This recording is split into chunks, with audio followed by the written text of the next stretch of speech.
That way you can find those phrases where that consumer is unsubscribing and appropriately disseminate that opt-out information to the different technology components within your ecosystem. Now, one thing, Jacob, you and I talked about this for just a little bit, and I think it'd be interesting to kind of hear a little bit more. Your company you've developed an AI solution when it comes to, I believe the initial use case was for compliance purposes. Can you talk a little bit more about that and some of the more, practical applications and how it's expanded? Yeah, absolutely. This is something that we've been working on a lot over the past 6 months. Yeah. And yeah, we have a voice transcription tool. It's called Peel Voice, and it originally came from a need to purely have scale in quality assurance. We wanted a tool that would transcribe conversations that happened, so that we could show our partners, this is exactly what happened on the call. If you're disputing this call, whether it's billable or it's not, here's the transcription. This is billable. And also Quality assurance. Yeah, quality just on assurance every call. and compliance. Like Yeah. we can now QA every call.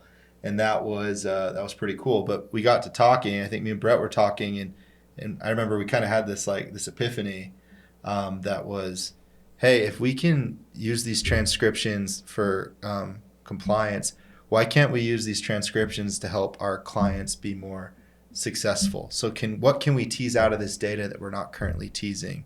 And I think this comes from, like, a really good business rule is if you're going to start a business or you're going to create a product, it needs to solve a pain point.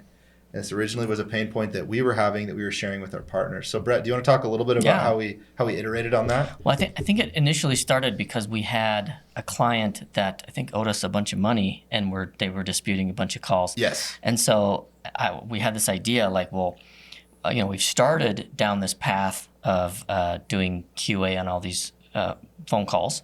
So we already have these transcripts.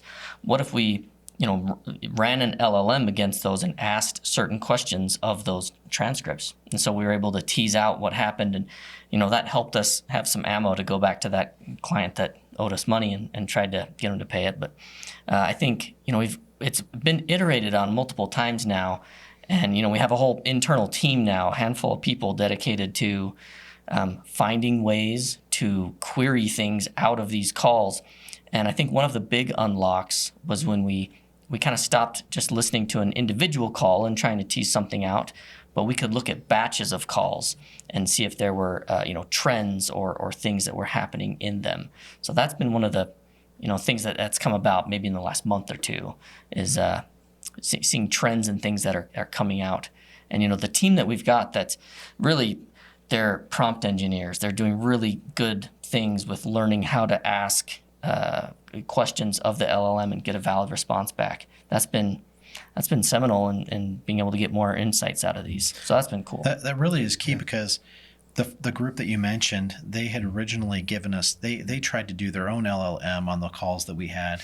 Yeah. And they said, hey, we analyzed this all with AI, and here's the results. And it's completely incorrect. 80% of your calls were bad or whatever.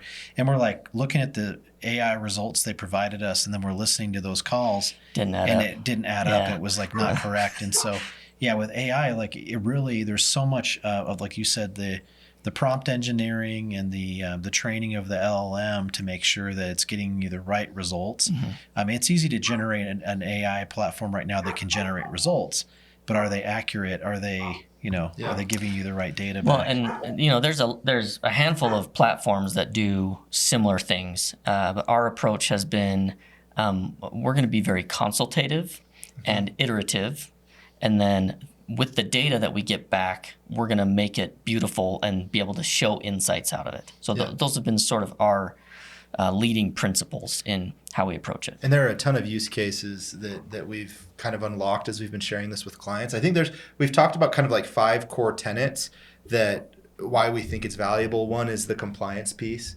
I think that is absolutely essential. 2 is the performance enhancement piece for our team. Like, we're able to coax out agent performance metrics that we weren't able to prior. Not just things like their refusal rates and their conversion rates, but their tone and their effort to rebuttal and the frequency of rebuttaling.